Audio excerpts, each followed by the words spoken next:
ඔබට ජයග්‍රාහී දවසක් වේවා. අද මැයි මාස 19 වන සඳුදා.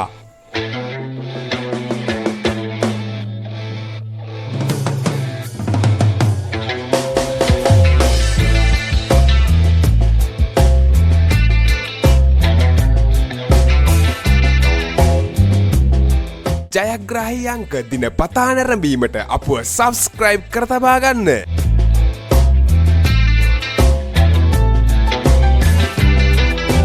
නිවැරදි ජයාංක, නිවැරදි ඉංග්‍රීසි අක්ෂරය, නිවැරදි සෙකන්ඩ් චාන්ස් ජයාංක ඔබට පහතින් දිස්සේ.